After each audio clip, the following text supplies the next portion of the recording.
should be going. Test. Ba-do. And then watch. Boom. And then it's just you and me.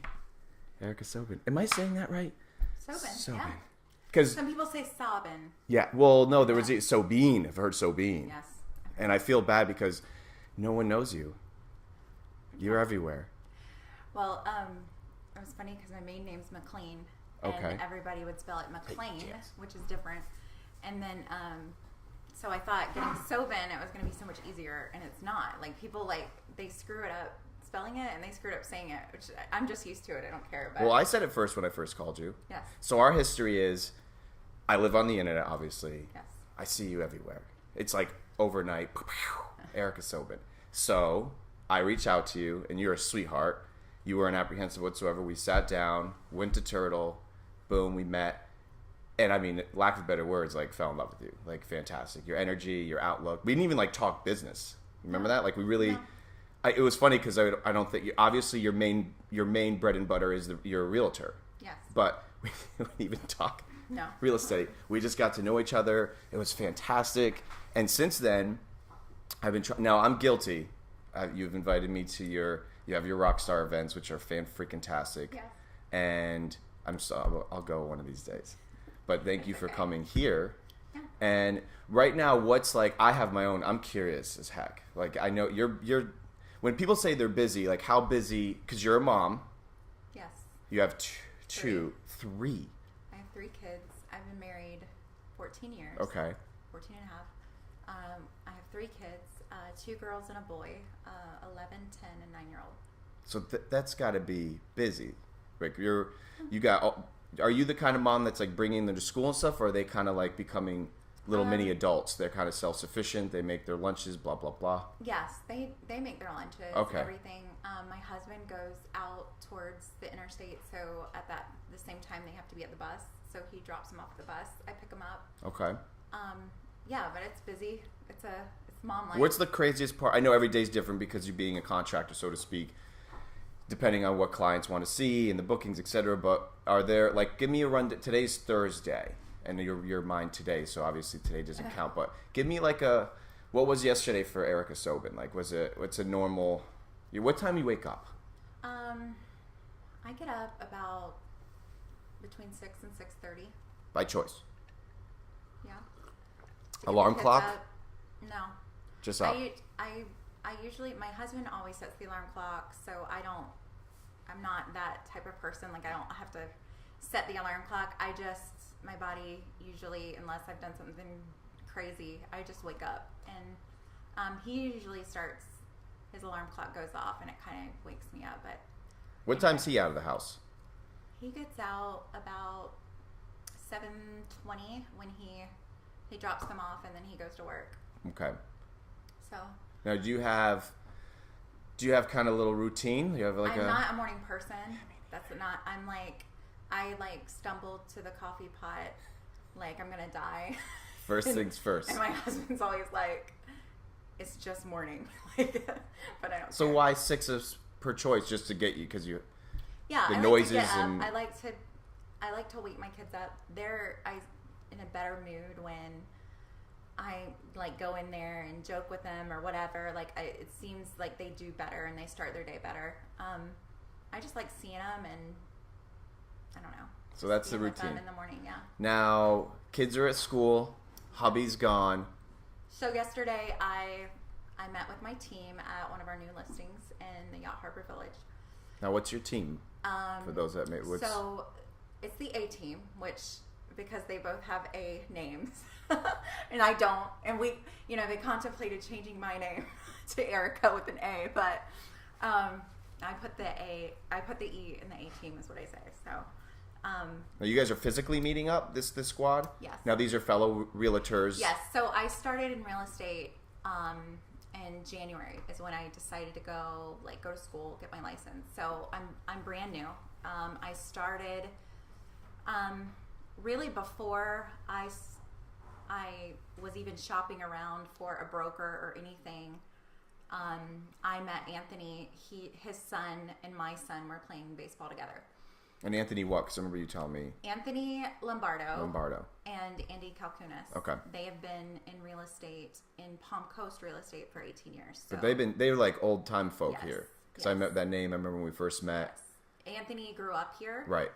I think Andy said he's been here since 97. Right. But the most important thing to me was that they've been in real estate in Palm Coast for 18 solid years. And they've been a team together for that long. So that was the A team that was created. Anthony approached me at the... he knew my dad. So it was...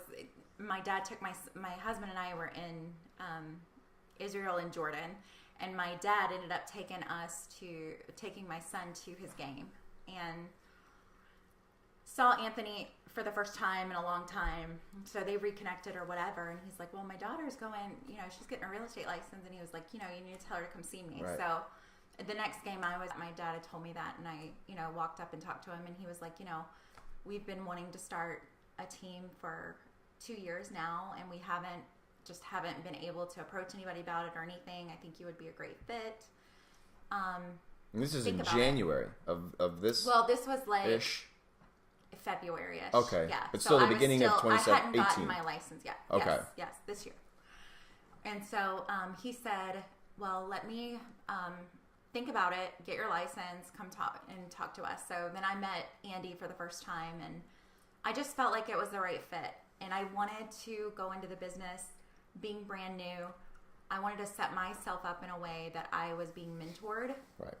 And I know that you can get on teams and do things a certain way, but I wanted somebody that was 100% invested in what I am doing, so that they care about it, they want it to go through, and you have to pay people for that. Right. So for that type of, for the kind of mentoring that I wanted, so I set myself up in a position where that was where I felt like I would be the most successful.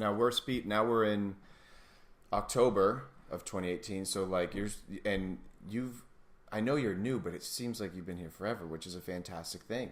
Like I mean that sincerely. So right now, in addition to the real estate and your endeavors on that, you got this rock star thing going on. Yeah. I mean, this is just unbelievable. And that's a lot why you're here, is that you're just pure organic exposure, you going crazy online in a good way. And you started this, people are meeting and you're organizing, and from what I understand, and you correct me if I'm wrong, so I was telling my wife this yesterday, she's like, what does she do? And no disrespect to the real estate thing, because it's fantastic, but you're way more than that, to me anyways. Like, you're becoming a brand, you're becoming a persona. And I said, babe, this girl is just, you can't go on the internet in this area without seeing you somewhere doing something. And it's like, the silver lining to me is like, you're just got so much love. And I know this is not even business related, but you're just like, and that's when we first met, I fell in love with your demeanor and your spirit about just, that's how I am. I'm not like, business to me is so personal, and I know it's not supposed to be like that. Right. That's like against everything. Yeah, it's like everything that you hear in the books and the movies, and how you're supposed, like, business isn't personal and blah blah blah. I'm like, well, it's always been for me. And the more that we've evolved as a society, and especially when we're not working for like a conglomerate, it's tough. And I really value that about you. So you do these events, which is just, once again, unbelievable. What is the frequency? Because is it once a month, once a week? Yeah, so I started with the guys in May, and before that I was working out of town. I was an event coordinator, and so nobody knew me in this area. I've only lived here 3.5 years, and nobody knew me in this area who I was, because I'm always traveling out of town every single day for work, and they definitely don't know me for real estate. So there's so many realtors in Palm Coast that I was like, how am I going to stand out, or what can I bring to the table that's different? And throughout my life, I've always been a connector, campaigner. That's like kind of like my personality and my wiring. And I love bringing people together. And I had a friend of mine in South Florida that had started doing these rock star events and had great success with it. He's in another line of business. And I was like, you know what? I looked at everything that I could do as far as advertising, sending a postcard to somebody's mailbox, telling them I'm the best. And I was like, this is something like that's genuinely something that's at my heart and I love to do. And it was just the perfect fit. And so I just started in July. We had our first one, and it is once a month. It is once a month. Mm-hmm. And the first one was at Brass Tap? Was it? Yes. Okay. Yes. And didn't you say you were just like blown away with the amount of people? Because was it not 2 people? It wasn't just 2 people. No. It was 42. Which is unbelievable. Once again, it was a 30 days prior. I was thinking about this for probably about 20, 25 days. And then I pulled the trigger on it. And it was 30 days of marketing online, 30 days of doing it. Right. And, I started it like anybody starts anything. I was scared to death. I didn't know if it was going to work. Right. All I knew was that I struggled getting to know people in this area. Right. Nobody knew me. Mm-mm. And I felt like I love small business and entrepreneurs because I was raised in that home. Right. Where my father is that there's a part of me that loves that. And I thought bringing people together to help people's businesses, and even more than that, just encouragement. Yeah. Or creating an environment where people can hold this hand and help themselves up and put a hand back here and grab somebody else. That was just like, it fit all of the boxes to me. And I just knew that was, but I was scared to death. The first one, I was like, what am I going to do? Yeah, I had like 5 people that I called. I call them my VIPs, and they're my like ride or dies, and I pitched the idea to them, and they were like, yeah, I think it'll work. Let's do it. I'm like, I just need y'all help me push it out there on social media. And like, I mean, the first step is letting people know. Right. It's here. And so we did, and 42 people showed up at the first one, and I was blown away. And that showed me that, because I think sometimes we have this inclining that we want to do something or do something more, and you step out there and it's scary, and you only see that one step, and maybe you don't even see the step, but then when you step, your foot hits that rock, and you're like, and the pathway lights, and you're like, boom. Thank you. And that's literally what happened. I mean, our second, we had 50. Yeah, so the second one, so you're picking these venues. You kind of choose them what you feel to be probably like they're going to be hospitable, they're welcoming, you're not dealing. So you picked the Brass Tap was the first one. Yep. And now where was the second one? It was at the Brass Tap. Oh, you went back? Yep. Okay. I went back. I mean, it is a great venue. It's huge. Like I said, it was all like happening like just then. So in my mind, I'm like, where's a good venue? In my mind was, I want the backing behind Rockstar is to build relationships. Right. Break down walls, barriers, build relationships. So I did not want a restaurant where there was booths, or you know what I mean? Like I didn't want a table where people were going to go sit and somebody would feel awkward approaching that table because they're in a conversation. I wanted a true mix and mingle. Right. Where people... Like a living room, just everyone staying and hanging out. Yes. Which that's exactly what that is. Yes, I felt like, off the top of my head when I was picking, I'm like, let's do it there. And now they've got to be really appreciative that you're not, once again, you're not bringing 2 people. Right. And when you go, I would imagine that the people are... Well, the idea of it is that, yes, that everybody benefits. The people coming, I benefit from hosting it and being able to give back, and then also being able to get my name out. And then the restaurant benefits from, on purpose, we choose a Tuesday, Wednesday, or Thursday night, a night typically that they're not getting a lot of business. Smart.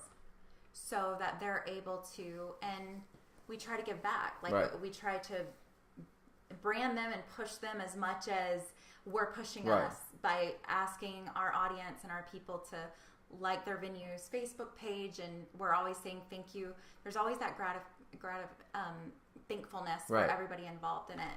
So are you kind of like going to stick with them for a while? That's the venue. Is that the mothership right now? I chose them, and we had 2 events there. The third we switched. Oh, okay. And we moved over to Moonrise Brewing Company. Okay. So what I didn't realize going into it, because like I said, it's all like just happening. Yeah, it's a learning experience. Yes. I really wanted to I had the feeling like, I would like to change it up and spread the wealth and like help other local business owners that need the business. So that was my first thought. And my second thought was I really wanted to make sure that the venue that I was choosing, like, get to know the owners. Yeah. Not just say we're building relationships, right. come to Rockstar, but actually like lead by example. Go in a venue, get to know the owners of that, and like what they see for their venue and what they want it to be. And right. I met Ashley and Benjamin. So they're running Moonrise. Yes. Quick tangent on Moonrise. Yeah. Was that's the old establishment that the steakhouse used to be? I could be wrong, so maybe I think it used to be Burrito. Okay, so it was Burrito's spot. So it was because they had Lee and Laura. Now, I had assumed I've been out of that loop for a hot minute. I haven't been to the Village. Did Lee and Laura start Moonrise? I'm not sure. Okay. I know that Benjamin and Ashley and their head chef own it, and it's Palm Coast's first brewery. Right. So I don't know if they started it or but they're rocking the show. Is it a husband and wife or?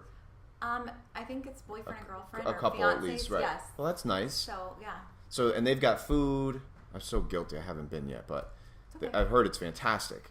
It is. So you got, and they're doing their own beer.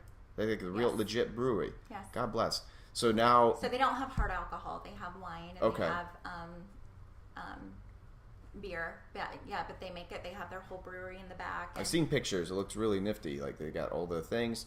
So now you had your first one there. Wasn't it was it last month or was it this month? No, it was last month. Okay. It was our third event. Another hit from what I saw. Oh yeah.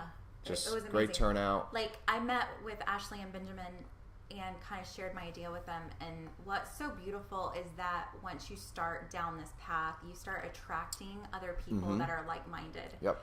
And when I sat down with Ashley and Benjamin, they were just like, whatever. Like their whole attitude about us, they were like, we want to be the spot in Palm Coast where people come, they hang out, they want to be. Right. Like everything that you're doing, bringing people together and all that is like what we want in their everyday business. And so it was just like a perfect marrying of like no apprehension, no exactly what I was how looking many for. people like it was just whatever you need. Yes. Which is what you're looking for because you got to get back to business and get these people. And that's exactly what I'm noticing even with this little rinky-dink show right now. I'm waking up and I got like 2-3 people that I've never even met before that are like, yo, I want to be on the show. Yeah. And I'm like, what? And of course, once again, it's not, you see the show. It's a little easy peasy thing. Yeah. But once again, like-minded. And we're like, it's that quantity quality thing, right? Yeah. So you're getting these events, you're there, and you had a funny story, right? Your kids recently, and like you were telling me last night you were out, and someone's like, Erica, and you're just, I don't know, somewhere. Yeah. And your kids are like, Ma, it's freaking crazy. What's going on? Yeah, it's crazy. It's scary. Scary because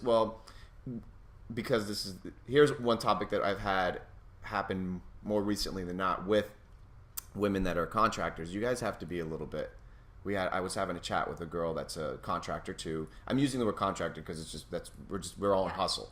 Yeah. She's her own hustle, and she told me a crazy story. Really crazy story. Just like, and it's sad. It sucks that we're in that dudes are just a little bit more. I don't know why they gotta be so weird. They really are. And I hope you don't ever have that, but you have to be. I'm sure that's not the only weird aspect you're talking about, but that is one of them. Yeah. Because like this chick was dealing with just dudes that were like, oh, I want to hire you for your services, but there was like some kind of the motive wasn't pure. Right. And she's gotten good because she's almost a decade into the game. And she's just knowing her signals are getting more keen, but that's so now you're doing this, and you've got. I would imagine. I told you I use you as an example because I get contacted people saying, Chenzo, how do you make me good online? Yeah. And I'm literally using you as like a benchmark of like, do what she's doing, and then come back to me. And if you're not seeing traction, because no matter what, I can help. But if people don't exhaust themselves, which is some kind of content. Like, I think it's fantastic. You get on the live thingy, you're just talking, and remember you did the book one, all that stuff. Like, it's not one time do you even say real estate, which is, I think, fantastic. Like, it's just, that's what you will do for somebody, but you're letting them get to know you. You're talking to them, and you're establishing this audience. I would imagine it's had to have stimulated business, like guaranteed, right? Definitely. No marketing 101 book.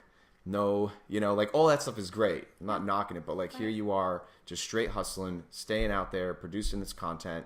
And I don't see no end in sight. I mean, this is going to be you're going to be doing these once a month, these Rockstar events. And I mean, once again, it sounds like you're trying to keep some commitment to an actual venue, but you're going to be open to, like if it approaches the right way, you do one in Flagler, you would do one. Absolutely. It just as a come up. How are you? Is it it's just the once a month, which I mean that's plenty, I'm sure, with everything life in general, but it's once a month, and we're confirmed at Moonrise through January. Oh wow! The second Wednesday. Well, that's of every nice. Month. So I'm very happy there. They have a ton of space. They love us. We love them. I really do like being a part of the European Village. Right. I've had several people, a winery that's opened up, just contact me about, do it here.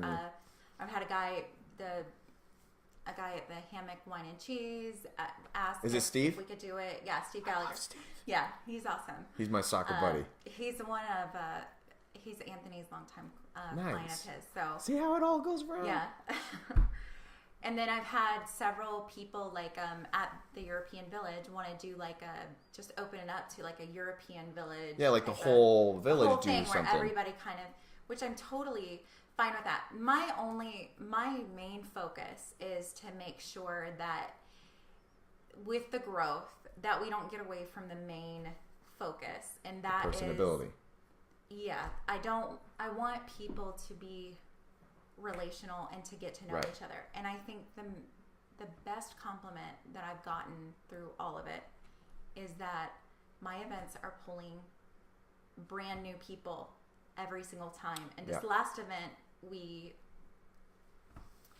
had to reschedule because of the hurricane, and I didn't want to because I felt like it was going to be our biggest one. Right. But I just couldn't run the risk of something happening or So we pushed it back, and my numbers were down because of the change, obviously. Right. There were so many of my regular people that come every time, but we had 53, and 21 of those were all new. Brand new, That's never so been fantastic. before. And I think that for a networking event, to say right. that there was 21 brand new people that have never been to our event before is freaking huge. And then people that go to every networking event in right. town to come up and say, I see people here that I don't see anywhere else. How are you pulling? Right. I don't know, but I'm glad that that's how I want to represent myself, is inclusive.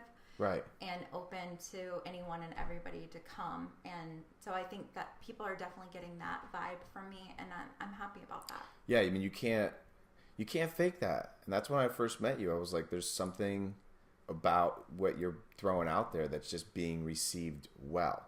And not that's you're not charging for this, from what I understand, right? No. This is just go.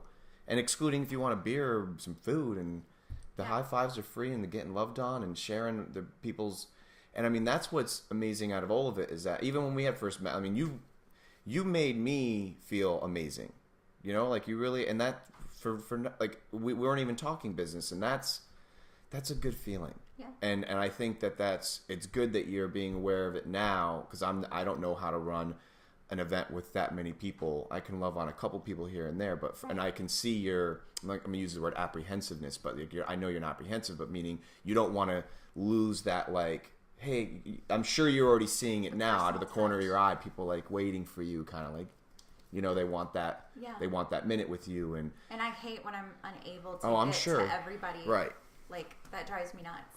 But I think I haven't been, once again, and I'm guilty as charged, but from what I see, even when you're walking around the room and you're on the live stream or whatever for Facebook, etc., you're just loving on these people. You're walking up to them, and you're even you're just candid with it. You're just like, hey, and it's real and it's natural. And I think that's why this little rinky-dink show is being received so well is that, like, yeah, my dogs are in the back playing and hanging out. I mean, this is it. It's not some major stage, and we didn't go over a hot sheet. This is it. No. And I think that's probably what you're seeing now. Do you like hope? Like, how do you track?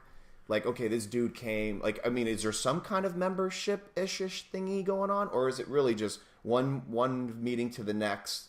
Or do you have like a list where you're holding people somewhat accountable to like, hey, or is everyone just got one job: show up and love, basically, and share your resource? No, there's no rules sent out to anybody. There's no.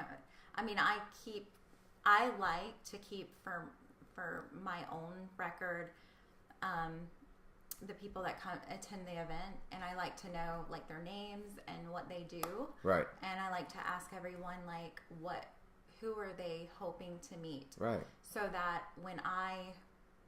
the idea being when I cross that path, I can go back to my sheet and say, okay, hey, this guy wanted to meet Bob. Yeah, because I've gotten so many people asking me, do you know somebody that does this and that and the other? Because I want to know. I mean, obviously you can't know 100 people, so I have to put it on a sheet. Okay. I have to have some sort of a thing. Right. But no, there's no rules to anything. I mean, the two things I'm offering to people is I've created an environment that they can come and they can present what they offer to the community. Does anyone have the floor for a minute or anything like that, or this is just like they're on their? No, and I've gotten flack for that. Like I've had somebody say like I really wish you'd have done like the soapbox thing where people get on a soapbox and tell what they do. I really like that, and I said in response to that, I got that in my last meeting. Someone that never been before, and I said, honestly, that's what sets us apart is because my meetings are focused. Like I understand, and it would probably, and I've had flack from people saying, I don't think you're running this as good as you could, or because you could, you would see more benefit, more money coming from it if you did it this way and kind of directed it. But what does that mean, money? I don't. I thought if I took the floor and made everybody listen to me for a little while, but the thing that I think how are these people? How are you? I'm very interested in this kind of stuff. How do they deliver this? Is this like via text? Is this like a trollish type of thing? Is this like is it in person? It's in person. So that's there's a little validity behind that. Yeah. So they're just like, hey, if you did it this way. Yeah. Right. But my response to that lady was, that's what sets us apart is because I am 100% focused. Rockstar is about building relationships. Right. I am not. I'm going to provide the place. I pay every month my marketing dollars to put it on for you to grow your business and grow your connections. And you're covering that. Yes. But I'm not going to do the relationship for you. Right. Like I'm not going to provide the box that you stand up on and you tell everybody and then I'm done. All right, I can go. No, it's up to you.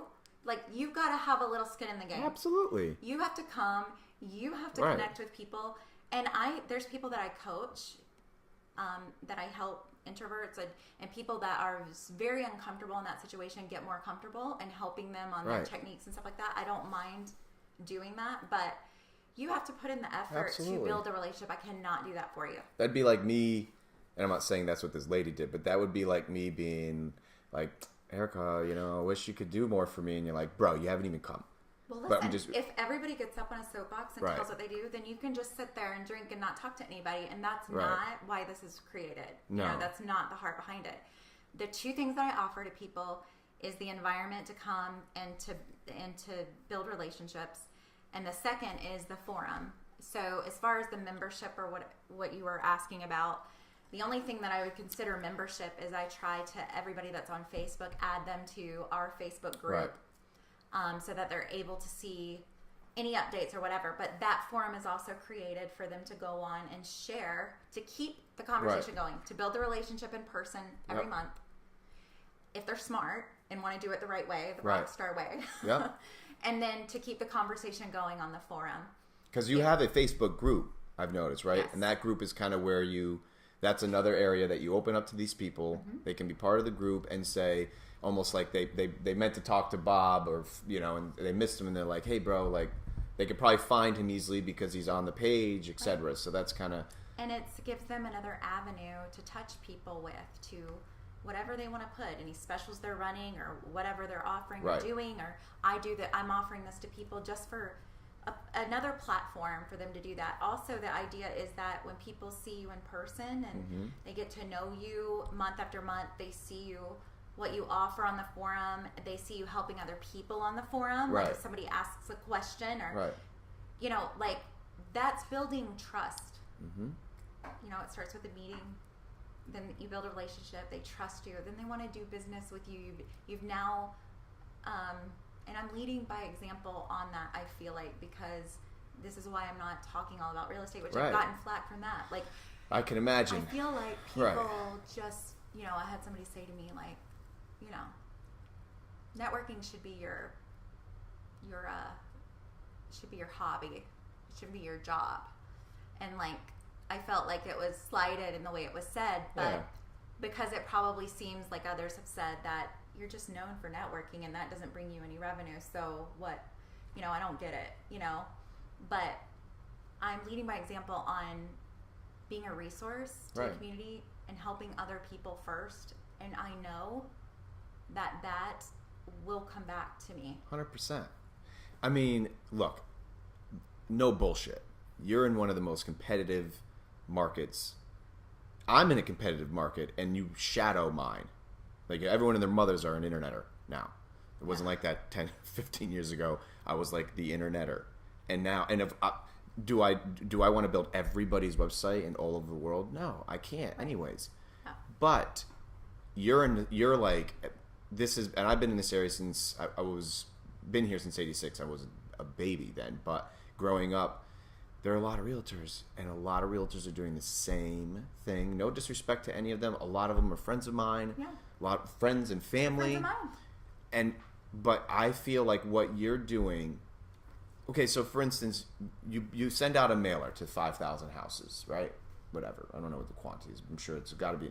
And then vroom, and then you hope, and you wait, and you sit there. So really, what is the ROI on that, right? To me, I feel, and what do I know? I mean, I'm still just a chill dude, but what's the harm in doing what you're doing and creating a relationship? And like I said, even to me, where I hope I've been saying this more and more as I'm getting older, and I feel like those that are going to be here for a hot minute, like, we're going to grow old together, and if we're still blessed with being here, we're probably going to be doing the same thing. And I've learned at a very young age, you're not my source. You know, like a client base, and even just friend or family. Like, you're not my source. Never rely on a human being, unfortunately, for your happiness. And if you do, you'll be let down. We're not going to be here forever. And we've all been through tragedies and issues, whether physically they're gone and figuratively they're gone. And I think what you're doing is, put it this way too, I have no qualms in saying it. It's an absolute pain in the ass too. It's not beautiful. It's hard. It's tough to go out there and to put a smile on. What if you're having a shitty day? You know what I mean? Like 100%. You know, like people, and that's what I find valuable with you. Like when we don't get to chat that much because I know you're busy, but when I do talk with you, you know, everyone's like, hey, how you doing? And it's like not even a hello. Yeah. That we know that's like in our society in the States. It's like, hey, how you doing? 90% of the time, no one even responds anyways. It's literally, how you doing? Yeah. They don't wait to see, like, what if you say like, bro, I'm bleeding. Yeah. They don't care, and that's okay. Right. But that's what makes, I feel like, you, the word leader and whatever, it's cliche, but just going and not stopping. And then if you do see someone who's bleeding, you're like, yo, bro, I got you. You know, here's the Band-Aid, hold them, and let's go together because we got to get to this thing. But like you said too, it's absolutely imperative that you don't sit there for 10 days, so to speak. And like these people at these events, if every Tom, Dick, and Harry's got an opinion, like, you should, you know, really you should bring a microphone next time and let us, like, do your own show. But of course, once again, how you deliver it, right? Mm-hmm. How bad do sometimes we probably want to go, like, do your own damn show. Yeah. But we have to, the customer's always right, so to speak, even though they're not customers, you get my point. Yeah. But I don't know you, I don't know you well enough to be able to say it's a fact, but I'm pretty freaking confident in saying that you've got a demeanor and a character about you that's going to separate you from most, and there's how you're going to break that competition, and why someone's going to work with Erica and not the list of realtors is probably like, do you actually know the number Is that something I don't know personally. It's like a businessy thing, so I want to. It's got to be. It's huge. Just put it. It would be a few pages or a few scrolls, and who's going to stick out? And you know this too. I mean, they might not work with you today, but they're going to work. And I'm noticing that. I've got people. They call me and they're like, Chenzo, I had today, I had a really cool guy, and he's like, hey man, I'm just looking for some kind of like booking system, an online booking system. Now, I don't have no freaking booking system. I don't have like a program that I sell. Right. But the ignorance, not disrespectfully ignorance, but his ignorance is my passion, and now I'm going to help him for free because I don't have a package like pick my calendar package 1 and I'm going to service you. Now, if the dude wants something elaborate where like I spend maybe 5 days together throughout maybe I'll say, hey, look, man, throw me a couple bucks. But my point is, loving on these people, it always comes back. And even if it doesn't, I'm that guy upstairs. He seems to always got you, and you just really, it sounds, once again, like a tacky statement, but treat people the way you want to be treated, and it just like comes back at you tenfold. So that's what I've noticed about you. Like, do you have free time? Is that like, do you have like, what are you doing? So you're done with the rock star. Let's see. You let's say you did a showing or two here, and I know we're always working. So that's let's just say what is Erica doing when she does have downtime? Is there even such thing as that in your life? Do you have a minute? I intentionally carve out minutes for me to have downtime or to do something that brings me life. But that has to be intentional. And no, in my life, as it plays out, that just doesn't come naturally. It has to be an intentional. It's an actual effort. Yes. Like going to the gym. Yeah. Do you have a disconnect time? Like I don't. I just saw this yesterday. I do not love schedules or like so. That's not my thing, but. So I can't say I have like every day at 5 o'clock I shut it down. Like no, but yes, I have a time every day. It changes where I'm like, that's it, done. Yeah, and I usually I take a bath every day. Good. Because that is something small. When I had 3 kids in diapers, and it was crazy. I couldn't go anywhere, couldn't do anything to relieve it. And so I had to find something that was cheap, didn't cost much, that I could do during their nap time. That was just like my sanctuary. Mama time. And it was a bath. And it still is to this day, even though I can go out and spend money or I can go do something else while they're at school. That's just my it's my I don't know. It's you time. Decompress. So does like your family, is it cute like amongst your kids and your husband and stuff? Is that like when she's in the bath, like don't bother mom? Yes. They just know. The door's locked. That's awesome. Done. That's your time. And of course, obviously you're in the tub, so. And they knock at the door, and they ask to come in. Where are my socks, Ma? Yeah. Right, and you're like, burp.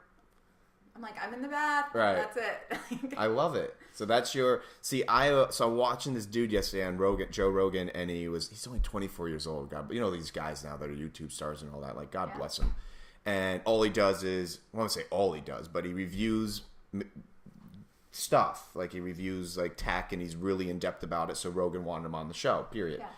But the dude was like, yeah, I always disconnect on the weekends, and I'm like, I don't know if you're just saying that because you're 24 years old. And he's like, yeah, I turn off my devices on the weekend and this and that. Like, I don't have, I'm always trying to learn and grow. And I thought like, I homed in on that. And I remember thinking, I'm like, I don't ever turn off. I mean, I'm guilty as charged. I got the watch, I got this. So now granted, my lifestyle has become my work. So I'm not really annoyed. I always want more work and or to help. So someone's calling me, like even when you called me yesterday, like that, I'm all about that. I'm not a corpo dude. I'm not like, you're not going to get sent to a call system, like, and of course, like I will filter some of them if it's something that I know like could wait, and it was a client that's called me maybe 10 times, and I'll always will send a text at least, like, dude, my wife's gonna shoot me if I answer the phone. Right. I can't. Right. But I don't really have a turn off time, but I have noticed like what keeps me sane is the beach, when I'm in the water because I can't, and then the soccer field is when you can't reach me, and I'm very candid with my clients too. Sometimes they're like, when are you not? Well, actually. potential clients that are like super corpo. They're like, what is your availability? And I'm like, any time aside from Tuesdays, Thursdays, Friday evenings, and Monday evenings. And evening late. I'm like, soccer. Yeah. And I don't have a problem telling them. It's not because it's like it's like meditation time. It's my soccer time. Yeah. But that's good that you have that. Now, who cooks at home? Are you a cooker? Yes. You're the chef. I love to cook. I don't love to grill. I don't know why. That's a guy thing anyways. The grill, yeah, I feel most like of the time. Is. And I get scared of it. So when do you do the dinner time? Like what time's dinner time? We do like 6:30, something like that. I mean, my kids are starving when they get off the bus. So like if I can prepare it earlier, I found like they'll scarf it down. And if I give them a snack, they'll barely touch what I've eaten. So I've learned, just because I wanted them to get good food in their bodies, that I should just let them eat a little bit earlier, because, then you're like, I want everybody around the table, and I don't want to eat without Dad. So you get everybody around the table? Yeah. I mean, If we have a family meal, we sit down. 2018, you got it. That's not normal. I mean, we're not doing it every day. I don't want to paint it. Like, okay. Sometimes we go through the freaking drive-through and they eat it in the back seat. Yeah, but still, for the most part, you have your kids for the majority. I mean, I want everybody to be together. Yeah. Right. I mean, was that the way you were raised? Yeah. Me too. We were talking about the other day. I had Carla Klein on here. We were talking about how snack time is a big deal. It was a big deal for my family. Like that. Well, now they're getting older, so I'm sure they just get what they want. But you're the chef, and do you actually pick the menu, or do you let them have their input, or are they pretty not pick? Like you're like, this is what we're eating tonight. Yeah. No, you don't even. They just sit down. Yeah. Bada boom. I mean, no. They sit down and they tell me, "Thank you, mommy, for my food," and hell no. They'll sit. My kids will sit down. Especially my oldest. She has no filter. She's like, ew. Like. What is your? So you got the oldest is the girl? I thought the boy was the older one. My oldest two are girls, and my baby's a boy. Oh, what's the dynamic with something like that? So how old is the youngest? The boy's what? They're 11, 10, and 9, so he's 9. Okay, so we're not in the dating game yet. This is going to get interesting, though. No. That dynamic will be interesting. Well, it's already been a little interesting because, he's like, he notices girls, and I think he kind of has, like, and little girls notice him and stuff. So, nothing crazy, but I've noticed the change, and it pisses me off, seriously. Well, from a boy's perspective, your son is definitely going to make a killing with two sisters that are older and have all the hottie patatis over and the girl parties. And see, I grew up, it's me, my brother, and my sister.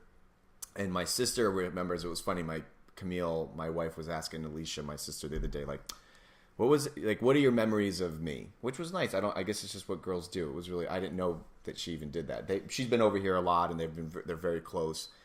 And my sister told my wife like stuff that like I wouldn't really remember. Yeah. Like I remember because she said it, but she's like, I remember when I used to take my sister and my two cousins every weekend out. I was like a teen. I literally was. I started working when I was 14, but I always had a couple bucks, and I would always take them out for lunch and just sit down. And I always wanted to be in their life, and I always wanted them to feel comfortable. But my point is, it was really sincere because she's like, now she's 25 now. And she's like, he was way younger than me, and I'm broke. So she's like, what he must have done. And, like, my parents never gave me, like, no one gave me money for, like, oh, take the kids out. It was always me. It was my choice. Yeah. And it meant the world to me that she would, like, confide in my wife. Like, yeah, he always took us out and spoiled us, basically. I mean, it was just Taco Bell. But, hey, I was a kid. Yeah. And it's funny because my sister also told my wife, she's like, and I remember Chenzo would always have girls over, and he wouldn't let me hang out with him. But she was really, she was young, and I was like, get out of here. Yeah. But it's funny because it's going to be a flip coin on this one. He's going to be able to. Now, I'm not good with. I don't have kids, so the age groups. When they're in high school, will he be in school with them, or are they going to already be? Yeah, they'll be in high school together because they're all a year apart. So. Oh, perfect. And so then they'll all be in college together. I don't know. Oh my goodness. We didn't plan this correct. I don't like planning. No, but wasn't that good. Everyone's Someone said a benchmark baby. Is that a term in the kid?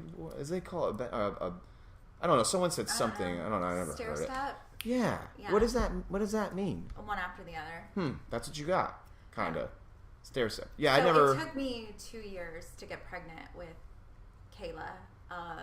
Like we were trying for 2 years before it happened. So I, and then the other two were a surprise. And so people are like, oh, that's cool because they're all close and Right. everything. And they are close. Like if somebody else Oh messes with man, them, forget about it. it makes me The so proud. Sobin crew. But it also means that there is a lot of fights going on. So it's not all like roses. Right. But, But just probably like sibling crap. I mean, it's not big, right? The girls stole each other's clothes, and the boy broke the iPad. Yeah. Stuff like that, right? Yeah. It's just. Now, are you excited when they? What's it feel like to be? Because we're close in age, I think. We won't have to say it for the show, but I think we're really close. And I'll say it. what is it? 35. Yeah, we're on the money. I'm 34. Nice. So, but you got me way beat. I mean, by the time I have kids, I'll be like 100 and they'll be 5. I had mine by 25. Yeah, so you did it right. But what would you say, like, are you, is it weird I'm getting older now? Are you kind of like, is it like, are you have a sense of like, I don't know, like, how does it feel? Are you happy like they're growing up and then, you speed track from now and they're going to be grown up and gone? Or are you, like, how does it feel to be a mom in 2018 at 35, 3 kids?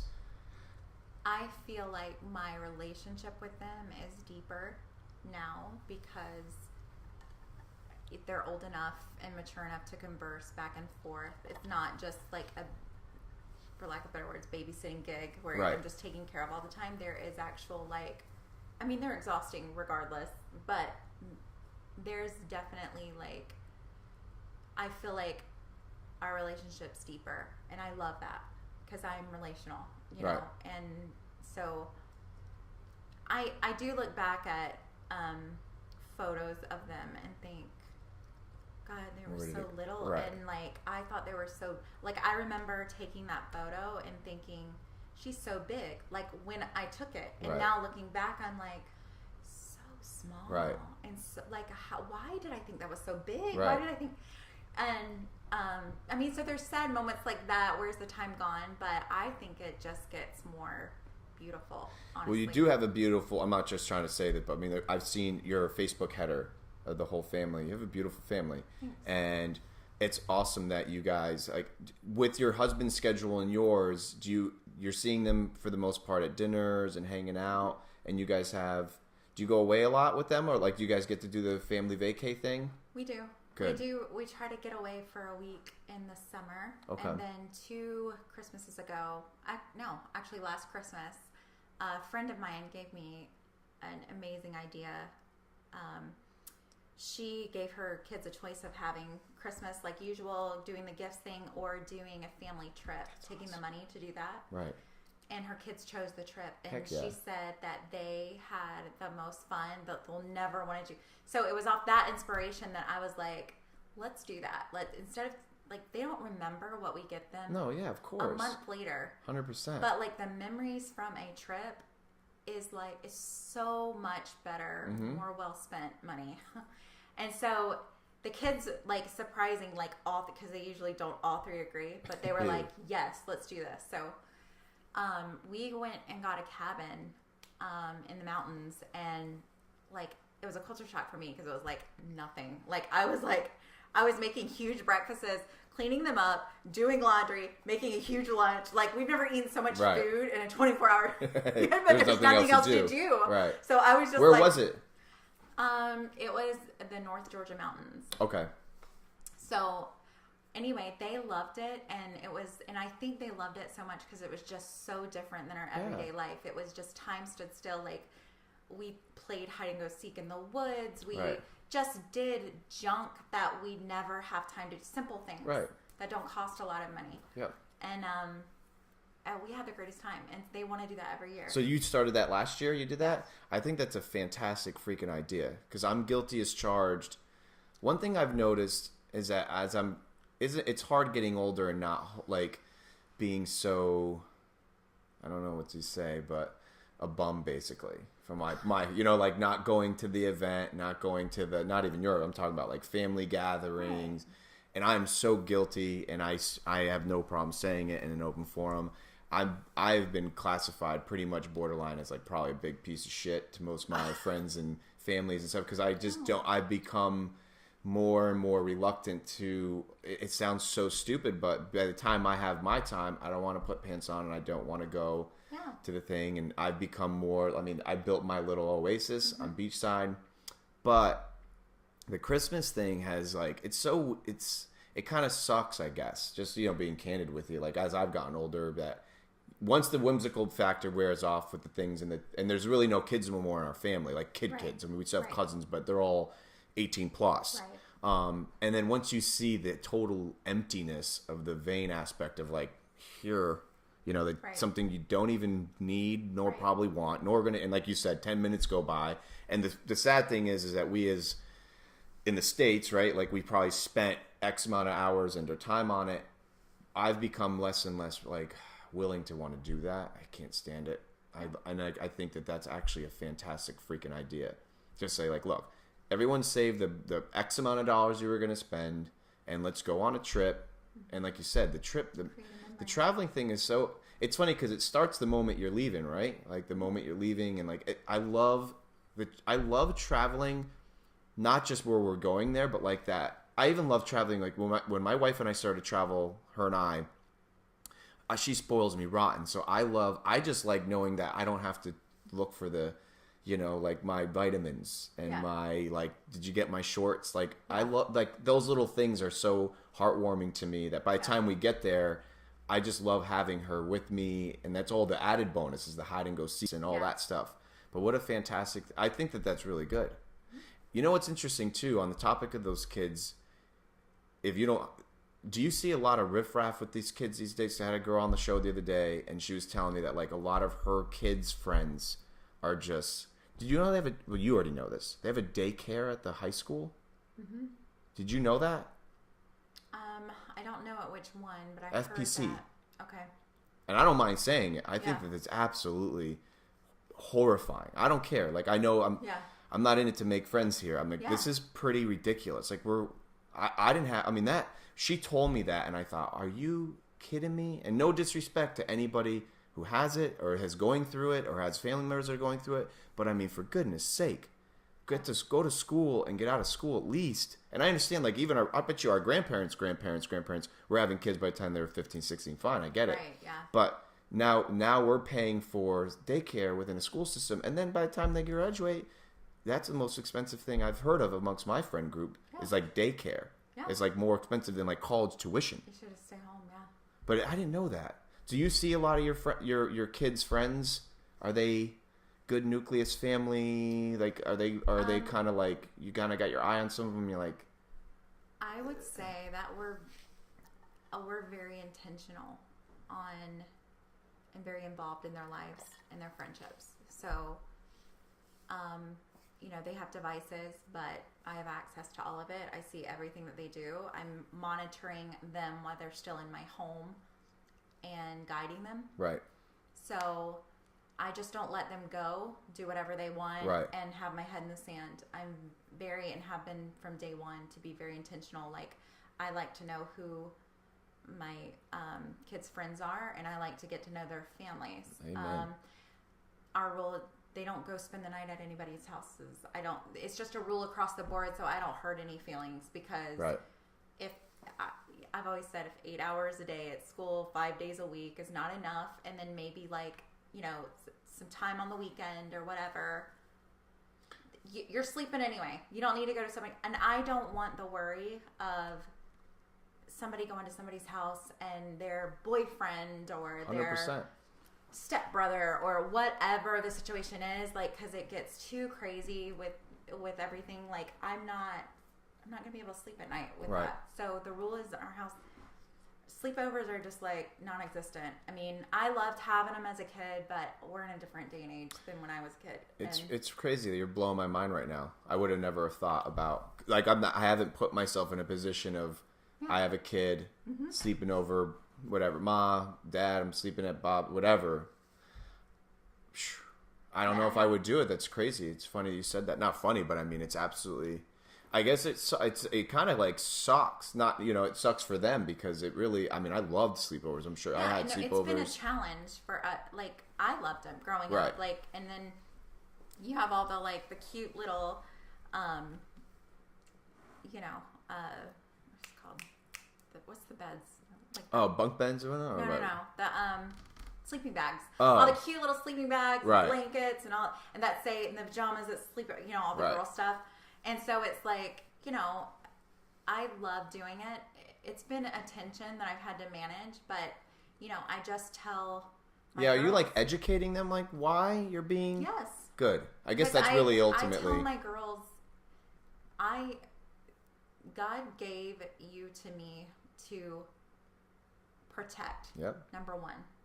And I cannot protect you when you are sleeping at somebody else's house and right. a boyfriend comes over or whatever the heck happens at other people's houses. Right. Like, you know, it's one thing, a birthday party, and I know who's right. going to be there and everything. It's a whole nother thing when, you know, mom and dad falls asleep and they don't know what's going on right. in the next room or across the hallway or whatever. It's just too many variables for me to put something so precious right. and that is my existence to protect into such unknown hands. I can't. I think it's cool that you're at least saying like, look, it's not just no, it's look. And unfortunately, you're probably telling them things that are not even they're not fun to hear what's going on in this day and age with this ridiculous nonsense of just how, you know, but it's good that you're educating them that way, and hopefully as they get older they realize, I mean, it's especially having the girls, man, it's a really soft spot for me. I've always grew up, I wasn't like a bruising kind of guy, like I'm gonna beat you up, but I used to use this a lot, probably more than I should have. And one thing I've never had like tolerance for is, first of all, someone getting picked on in general. We all have that picked on story. We shared that. Mm-hmm. And no matter who I've met, no matter how successful, everyone's got a picked on story. Yeah. I don't really know that many bullies. It's funny. Most of the bullies are like pretty miserable and probably would never tell you. You know, they just kind of, they end up getting picked on probably, and they refine their story. But yeah. one thing I never had a tolerance for is that whole, let's just call it catcalling and all that jazz. And it really does. It happens a lot. And I'll never forget, I had a girlfriend over my house, and it was young. I was probably 16, 17 years old, and there were construction workers across the street. And I've never been a big guy by stature. And there's, you know, these dudes are all working and whatnot, and they're probably about my age now. Mm-hmm. And my girlfriend was beautiful, and she would come in, you know, like, and they're there, they like live there for that, whatever that was they were doing for that moment. If they were the cement people, they're there for 2-3 days. And yeah. So this crew had been there for a few days, and like, they're just doing their thing, like they're calling, this whistling, that, and it's like, golly. And I've never been that guy, and I'm not just saying that. Like, I legitimately have never done that. And I'll never forget, it was like on the second time they had did it, and you know, of course, the girlfriend's feeling like trash because she's got to go out there, and it's weird. So I went out there one day with her, and like I said, it only happened like this was the second time, and I walked across the street. And I said, it's really sad. I mean, I'm 16, 17 years old. I'll never forget this. I said, it's really sad that today, this is the highlight of your day. And of course, these guys were like, you know, like 1, 2, 3, 4, and they're huge. And they're like, oh, yeah. And of course, it's the dialogue became very saturated and complete, like cursing and all that. Not for me, because I'm actually at this point petrified I'm going to die. Half of them have like tools and stuff in their hand. Yeah. But I stood strong and I said, if it happens again, I said, next time I see you guys out, like I wonder what your girlfriend looks like. I wonder what your wife looks like. I said, so if I see them out, I'll do the same thing. And of course, this wasn't like a very proactive situation, right. But I stood strong, and it stopped. They stopped, but it just bothers me, and I don't know. I just never had a tolerance for that, and I guess that's what I kind of just jumped subjects of just like kids, girls, and these dudes. And I'm just, man, on a soft spot with this whole, the way these dudes are courting women these days. Do you have friends that are single, like girlfriends that are near around your age that are single? I don't have many. Okay. But I do have a few. Are you hearing these horror stories? Yeah. It's unbelievable. Well, I mean, I experienced the horror stories. Like, I have. Oh, you're still getting it, whether you. Erica's like, I'm in a horror story. Yes. It's insane. Like, you have somebody message you about a house that you posted on, and you're like, you know, getting them information, and like I get off and I pull over and I get information to send back to them, and the very next comment is like, "You're so freaking gorgeous," and it's like, yeah, like, thanks, okay, bro. why couldn't you just said that out of the gate before I like pulled over, took time away from my family, and did all that work for you? Like, but there trying is, to figure right. out who's serious and who's just being an idiot, you know? But see, there is a way, though. There is a way to deliver. I told you this the first time I met you. I was like, "You're gorgeous." I don't have a problem. There's a. To me, the way that I was raised, and if your motive is pure, I have no qualms saying to a woman like, "You look beautiful today." But there's a way of just doing it when it's sincere. Like, no joke, completely honest. Have I ever freaked you out of all the compliments that I've given you? No. Like, there's like a way of doing it, right? There's like a way of like, hey, but like even today when you walked up, I was like, "Oh my God, you look beautiful today." That's it. And that we're right on to the thing. I see more, and that's what your situation is like. That's elementary. I'm sure you're getting. You want to hear a crazy story about what happened? Long story short, girl servicing this guy for years, did online, blah blah blah. He saw that she had a girlfriend, or he saw that she had a boyfriend, wasn't her same race, and quit or like fired her. Which little did he know she was already like. You're cooked anyways, homie. Right. Like, but to show you when he found out, now the race was just the cherry on the topping, just to be even more amplified of just a schmuck. Yeah. But in addition to that, he got pissed because they had saw each other out at a local watering hole and saw that she had a boyfriend, and she's very private. Like I feel like we're very open about our families. At the same time, we're very like, I appreciate you sharing what you did, but we're also not like using them as marketing pieces and stuff of that nature. She's very much like that too. So she's not like posting photos of her boyfriend out and about. Yeah. Long story short, homie finds out and just got pissed off because he thought there was always this hope. We're talking like a legit businessman. We're not talking about like a small little things. We're talking about like an enterprise this guy was running. Yeah. But it's disgusting. And are you seeing like it? Is it happening more? Is it like this? Or is it, I mean, it's definitely not this. But are you seeing, like, since you've been involved and you're marketing yourself, and once again, you are on the eye on your digital environment, you're good looking, are you seeing this, you know what I mean? You wake up in the morning or whatever, and you're seeing, like. Scary is because, like, there are moments when, these were two ladies that approached me the other day when I was in a store, and they were like, "Oh my, you look so familiar," and like I knew where she was going, but she couldn't place it. And I was like, "Oh, I must have one of those faces." She's like, "No, you do those videos. I've watched your videos," and like and she's like, "We're friends on Facebook and all this stuff." And then this next lady like came up to me and she's like, "You're with the rock star. I haven't been to your event, but I want to so bad." And she ran out to the car and gave me her business card, and so. Those are good interactions and everything, but there are moments where I have, like, reality hits. I have opened myself up to my world, to people that might not have pure intentions and might not. Can you share a shitty story? Like, no names, etc., but like something that you're just like, it resonated with you and you're like, this really like. So, like something you went home and told hubby, like some kind of. I mean, I'm sure you've got a handful of them. I mean, you have like just the trolls on the internet that are just dude trolls. Yeah, that just wave at you constantly. Like, I don't even know what that means. I know. I got a wave today, but actually, it was an old teacher of mine. So thank you for the wave. That was nice. I waved back, and I'm like, I guess that was a hello. But I can see. So that's how you're getting it. You're just a. I get the waves, or I get the compliments, or throwing it out there. There was one. I had a guy ask about a house, like private message me about a house, and I got him the details of it, and then he was like, he typed back, pantyhose or thigh highs, just like that. And I was. What does that even mean? He wanted to know if you wear pantyhose or thigh highs. What the hell are thigh highs? It was a question mark. I don't know. I don't. Pantyhose or thigh? What are you supposed to do? Do me, baby. Yes, I guess that's what they think. Do you block or do you have like a message you have like copy and paste and you're like, or is like you just how did you deal with that one? Because I guess you're too scared. I mean, I guess it's funny. Here I am, like you're so full of love and you're so nice. Right. So, I'll just be completely honest. Game face. I feel like when you do that to somebody, that you have stepped out of line. So anything that I come back at you at doesn't matter. It's all bets off. Exactly. What'd you do? This is good. I texted back. Woo.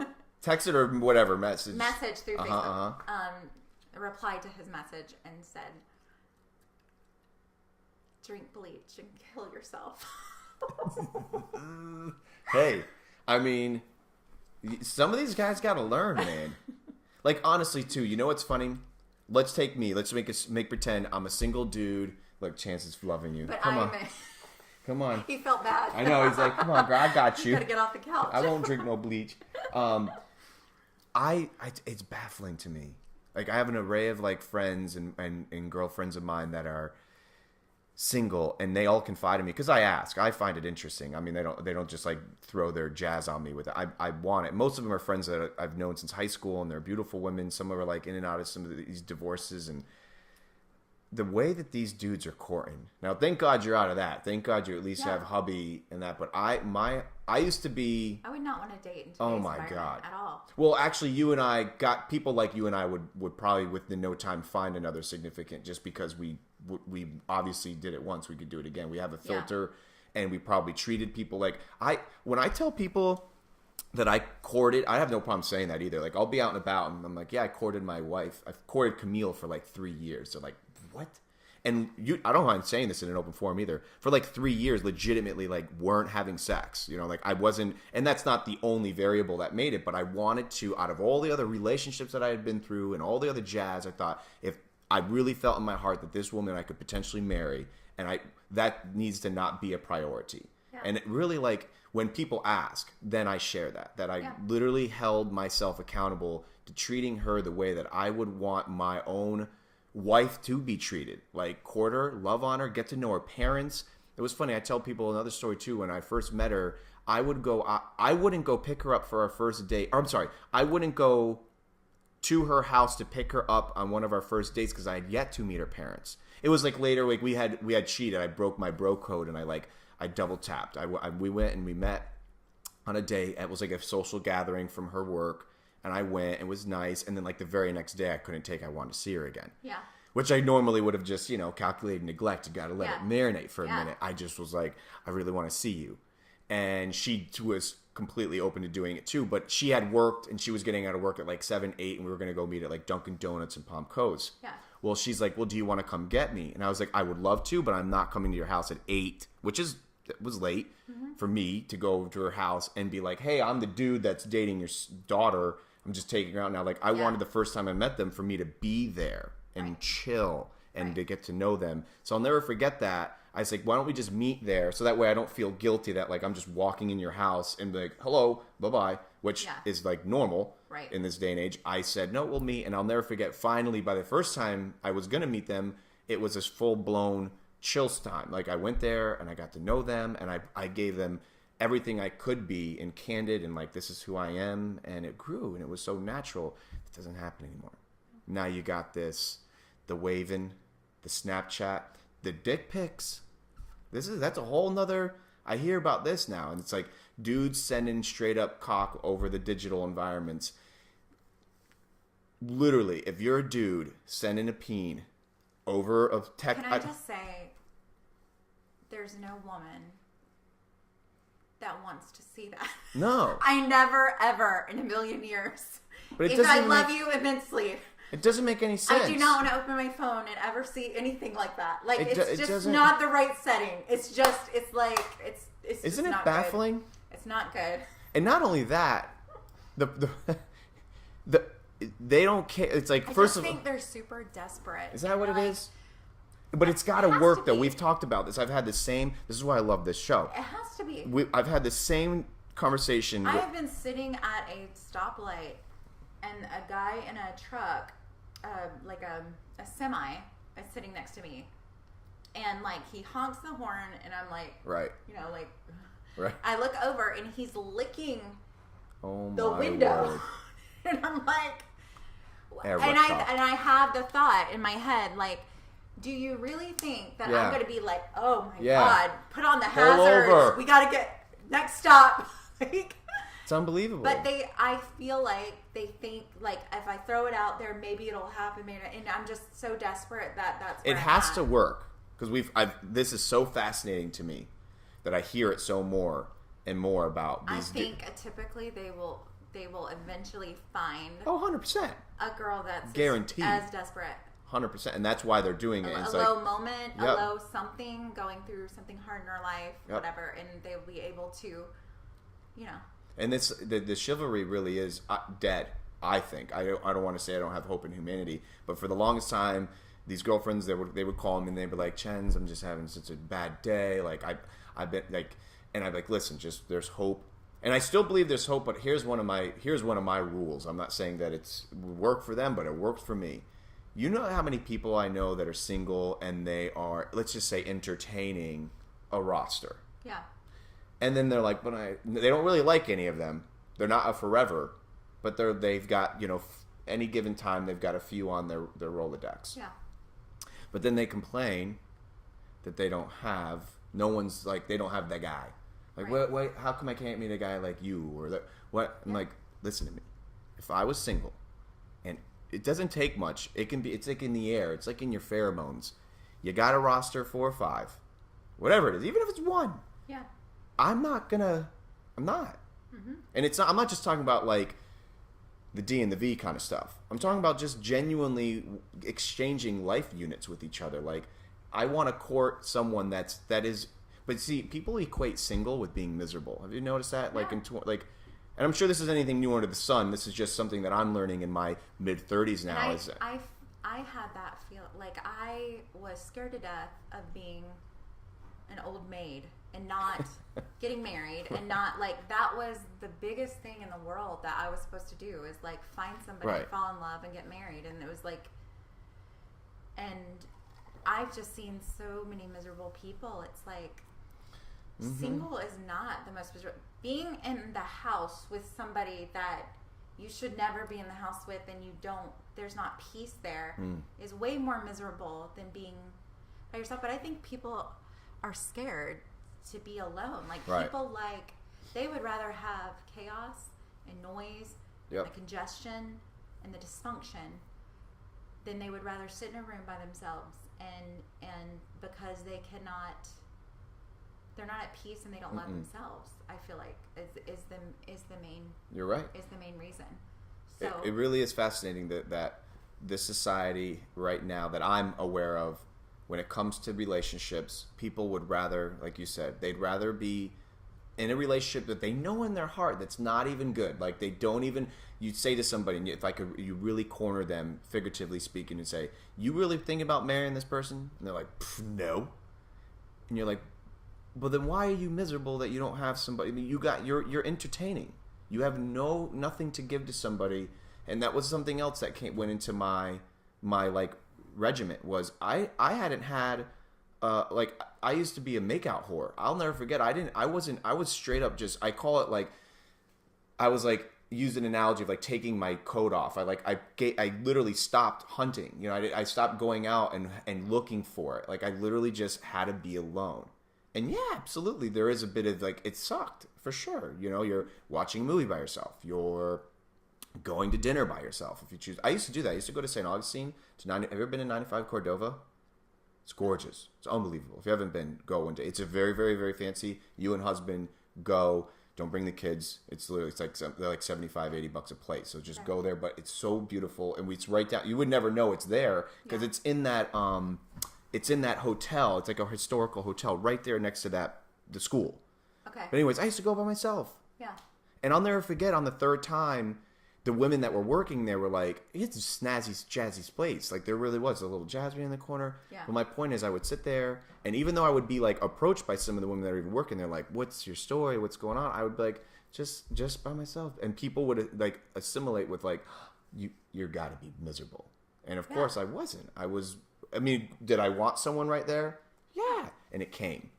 But I don't know. That's probably, we're a dying breed. We really are. We're not. And I try to be there for the people that I know that are single. and or going through some nonsense, it's like, look, just patience, and just like anything else, right? Like much just helping them see. People can't see the forest because of the trees, I think, and I think we all just need that friend. I mean, even in my life, not being single or dealing with any of that, like there's things that you just get in a rut with, and you cannot see the problem. And even when somebody tells you, right, this is what you like, don't want to accept it. You're not ready to accept it. So I think it's just having those friends, and just in friendship, a lot of times is telling the same people over and over again the same thing, and knowing that they don't listen, and they're not really wanting to change, and they're not really wanting answers, but that's what friendship is. Yeah, that's the part of the giving. But that's what kind of comes full circle, and that's what you're doing, I think, for that community that you're building. You know what I mean? Like, you're there for these people, and you really are. And I think, so when's the next one? This one's it's the second Wednesday of the month. So we're already done with October, so that's, I can't remember. If you want to, it was pasted on my forehead, but it changes. It's not on your month, shirt. So what I'll do too is I'm going to post the links to the event. But it will be, so it's always the second week of the month on a Wednesday. As of right now, for the rest of the year, the last two are at Moonrise. So it's the November 14th, December 12th, and January 9th. Okay. And you will be there, obviously, running the show, loving on these people. What would you say is like what's one of the things that you know that you're trying to battle with the most from a entrepreneurial, independent contractor woman in this day? Like, what is one of the things? Because remember we had talked last night. Do you deal with the imposter syndrome a bit? I know. I mean, I do. That's something we had talked. You know. I think I deal with everything, and it just changes every day. I struggle with anxiety, and I have social anxiety. There was a period of like 6 months where I could not go around a lot of people. Like, I don't know. I don't know. And I've never been that way. This was like 6 months ago? No, it wasn't 6. It was a period of 6 months where I just had bad social anxiety, and I couldn't I couldn't go do the things I wanted to do. So, and like you said, it is a lot of work. It's a lot of effort. It's money. It's a lot of work beforehand, building up to an event. It's a lot of work afterhand, off of my everyday job that I do. But like last event, I did not want to. My husband was like just getting home from work, and I was like laying on our bed, and I'm like, I'm not going. I don't want to be on tonight. I don't want to talk to anybody. Right. I just want to, like, it was the last thing I wanted to do, just because I had a tough day. I didn't want to put the face on. I just wanted to stay at home and not see anybody. But like, the show must go on, and he's like, you got to go. So he went early and like set up, so I didn't have to do that, so I could get dressed when I was supposed to already be dressed. And like 35 minutes later, from laying on my bed crying I don't want to go, I put my big girl panties on and went up there and did it. Yeah, and it was 21 brand new people that never been were there, and I met so many new people, and it was great. I think that this is why I appreciate you more than just because you're awesome. That's really sincere to share that. And no joke, from the inside, or from the outside in, right? You look at you from your digital appearance online, and this is a good thing. It's like, this chick is running for president, and you know what I mean? Like, you're happy. And once again, I'm not ignorant to know that there's obviously not a flip side to that, but you're doing it. And I think it's really sincere. And I hope out of anything that comes out of not just this little chat, but I hope one of the things that people hold on to that are dealing with stuff like that, that's probably, to me, that means more to me than even you finding them a home. Because the home won't be happy unless they got, like you said, I love that you even used the word peace. What is it all for if you don't have the peace and you can't sleep at night? But to be able to and it's funny because I don't think it really ever ends. I think it's a constant battle, You know, like I've not one point gotten to this is almost 2 decades been doing this hustle, just interneting and entrepreneurship. Not one day do I go back and like crack the fingers and like, I got it. Yeah. You know, like, I've arrived.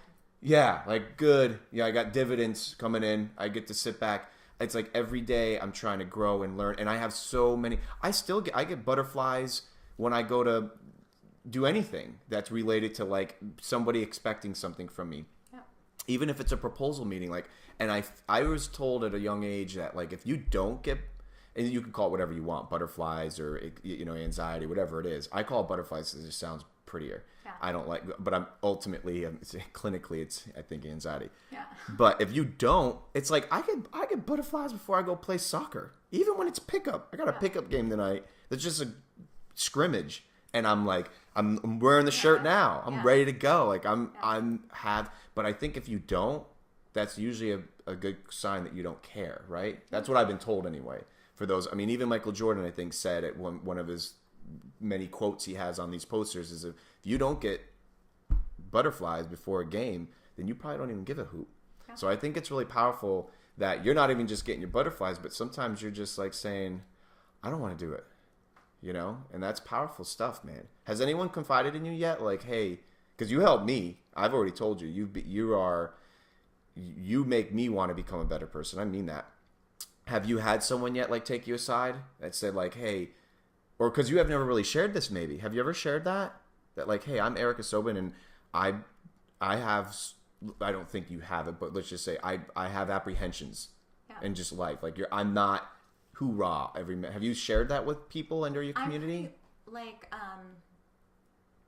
don't think I've said it on a platform, but or anything like this, like to a broad scope of people. But definitely, like in my relationships, as I sit and I talk to people, I'm very open and very real. I don't air out all my dirty laundry with people, but I am. I mean, I was 300 pounds growing up. I was always heavy. I was severely made fun of. I've felt all of those different things. All of those things were hard. Life hasn't been easy, but I feel like it's definitely made me who I am.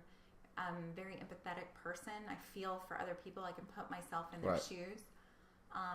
And so I think that makes me better at relating with people and helping them through what they're struggling with. I find that when I'm filled with anxiety or depression, I definitely have days I wake up and I'm like, what am I doing with my life? Like, what am I doing? Like, and I question everything I've done. And I've been open and candid about that kind of on my videos about my being scared of like people walking it, because that's been a whole new animal. It's people knowing you and you don't know who the heck they are. Right. But in my relationships with people, I'm pretty open with different things. But I've been through a lot. I've had a lot of life lessons and a lot of things that have contributed to. I'm not perfect by any stretch of the imagination. Like we sat here and talked about motherhood and children, and like I feel like 75% of the time, like I just met this lady at the dog park, and she was talking to me about our kids, and I'm like, she's like, oh, I just want to homeschool because it's just the school is whatever. And I'm like, you know what? I am failing in so many areas with my children. I cannot add education to that list. Like I can't do it. Like. Because I feel like I struggle with those feelings of not being enough. It's an effort. It's a natural thing in me. It is an effort to pound into my head who I am, what I am, and what I bring to the table. It's definitely takes a lot of. It's not involuntary, right? Yes, and I'm the same way, man. I really am. It's not one day. It's funny to me when people come up and they have this image of me that's like... Right. And I worry about that. I'm like, okay, well, I don't want to portray myself as... maybe I'm doing something wrong. You can't. You gotta do... The only time No, you can't. You got to do. I mean, what do I know? I'm just saying how I feel. Yeah. You go through my social media. I go through. We can go through your social media.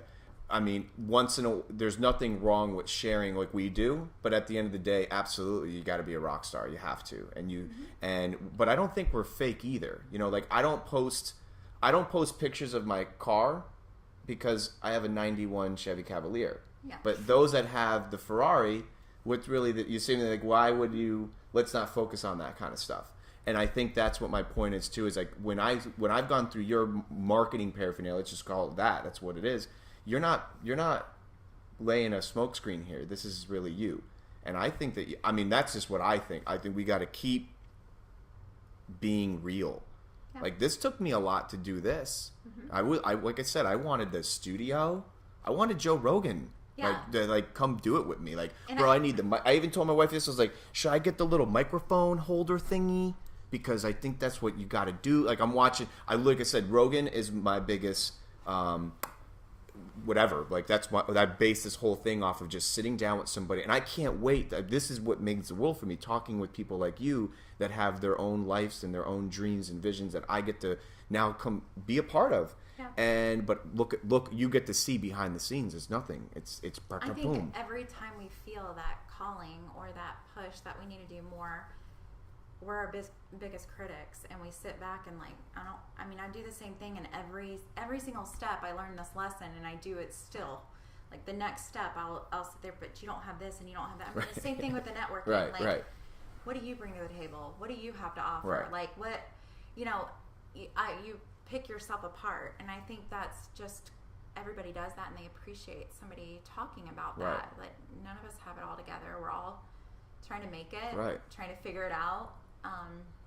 It's funny if I have like a real human moment, and I'm like, the average human is pretty much 100 years old and you're dead, and then if you're blessed, you make it past even 80 plus, etc. Yeah. That's such a blip. And it was funny because yesterday I was thinking the show I was watching yesterday, the dude used the term 2020 because we're like on the cusp, which is just mind blowing. Yeah. But you think about it, 2,000 of anything is really not much, right? $2,000 isn't much. 2,000 anything isn't much. 2,000 is in our calendar year, or 2,000. We still don't know what the hell we're doing. Right. So no matter when I have my moment where I'm like, I need to be bigger, better. I need to have a bigger. You sign that one client, and you're like, I need more clients. Like, my God. What the heck? No one knows any idea what they're doing. And I think I've been saying this more and more, especially on my little show, is that when I watched the podcast with Elon Musk and it was like ended, Rogan was like, yo, like what do you want to say? And he was just like, I love humans. Here's a billionaire saying it. It was just so powerful. So I've been trying to, I already feel that way anyways, but to hear someone that's a bazillionaire, which I'm not even fascinated with the bazillions. I'm more fascinated with like, dude, you didn't even want to talk about that new Tesla that's coming out that probably like can fly. You're like, love humans. And I think that's probably what brought us together, And like I said, that's what probably become the biggest glue between you and I, and that's what's going to help us grow in our businesses and everything. But I can't thank you. I mean, here's what we'll do too. This show, we got the thing. I'm going to put the links in for your contact information for your properties and things of that nature, which that's what I love about you too. Like that's what you do, but people should know that as well, that you are an official realtor in the area. And now this will be your. Well, I've had people think that it's not a success because, of course, well, they know you from your hobby, but not you're not marketing right. That's not a good plan. But, I'm doing what I feel like. I mean, part of my anxiety and depression, what brings me out of that is focusing on other people and helping other people. And I think that's what networking is to me. Mm-hmm. Like, that's what it's all about. It's just people that are struggling like me that just want to come and get encouragement. Right. And a high five, like you said, like that's the heart behind it. So I think too, I said this when the first time I met you, and I'm going to say it for as long as we're friends. I really think that you have a calling that's going to become like, I don't know, guest speaking, writing books, loving on people. Oh God, I really do. I'm not just saying, and I don't say that to everybody. I'm not just like, that's something like you're going to be like, you really have such a strong, and I mean that in that aspect, even though you may like you have your weak moments, when you can love on people like that, that's not that's not normal. It's just a good thing, and I think that should be, if we were to even give to tolerate a statement like you're not branding yourself well. It's like, well, what if she ends up becoming your own author, your own, you have that's how I feel in my heart. And I really mean that. And I know that's just something that will evolve as it is. But I think that you really do. You have that characteristic about you. I think the biggest thing that I've learned about this whole experience is that I can share with other people is if you have a calling or that pulling to step out, do not sit like we all do and criticize and tell yourself what you don't have and what you can't do and what you're not good at. You need to step out on faith or whatever you want to call it, because that's what this experience is for me. I had nothing and thought all of those same things. I stepped anyway because I had no other option. Right. And I literally had to push myself. I'll say it like this. If I had another option, I would have taken the other option. But there was no other option for me. So it made me step. It's not that I'm so amazing. Right. I had to step. And when I did, when you're having that pulling and calling on your life, there's a reason for that. And there are others waiting for that to happen. And that's what was so mind-blowing about. It's not about numbers to me, although 42 people at my first event, That's so 53, great. 67, 84. It's not about the numbers. It's about if I would have not done this, there was a great need. And not that I'm saving the world by doing this, but there was a great need and people are benefiting from it and good things are happening. If I wouldn't have listened to that pulling and I wouldn't have stepped, or I would have done something else instead. And I feel like that's so true with all of us. Yep. That so many times we get to a threshold and we step back because we feel not good enough, instead of stepping forth on faith and saying, I literally went, if I fall flat on my face, I said to myself, to make myself feel better, at least I will fall forward. Yep. That's better than falling back. Ooh, I like that. And that's how I went into this. And when 42 showed up, it was like, thank you, amazing. God. Yeah, thank you. It's not about me. And that's why I say on my videos, this isn't about me. It's way bigger than me. Right. It's not about real estate. It's about a community of people that want to help each other. And that's not for some people, but it is for a lot of people. And I've seen that. And I am honored to have came across the opportunity to do this. And I love it. It gives me life. It really does. I can tell. And that's what I think is the most attractive. I like how you just said it isn't for everybody. There's a lot of people right now that guarantee you the trolls, once they start to watch these videos and go through them, they'll be like, dude, what are you guys, a bunch of hippies? Like, how could you? I always try to play devil's advocate, what are the haters going to say? Because I can already feel it, like, dude, all you care about is you just want that extra job. Like, yeah, it's going to happen by byproduct of putting out content and loving on people. But ultimately, like I said in the very beginning too, it coincides with also telling someone right to their face, like, hey, you're not my source, man. Like, you really are not, it's not contingent on me being happy today. It could affect me because I can get personal. So, like, yeah, if you tell me I suck, I may, like, toss once or twice at night. Yeah. But you ain't going to stop me. Right. And just like if you tell me I'm great, I'm going to use it, but I also don't necessarily need it. And I think that's powerful stuff, Erica. And I mean, anything, and you already know this, but anything I can ever do to help you guys grow, and I'm guilty. I got to go. I'm going to go to one of them. I got to get myself out of the comfort. See, I have my own. Yeah. I got, like you said, everyone's got their own little, like. It's not for everybody. Right. But I think what you're doing is fantastic. We're going to put the links in the videos. And I mean, I can't thank you enough for coming. Thanks for having me. So, Appreciate Erica it. Sobin. See, not too bad. It wasn't bad. Actually, it was really. I like it.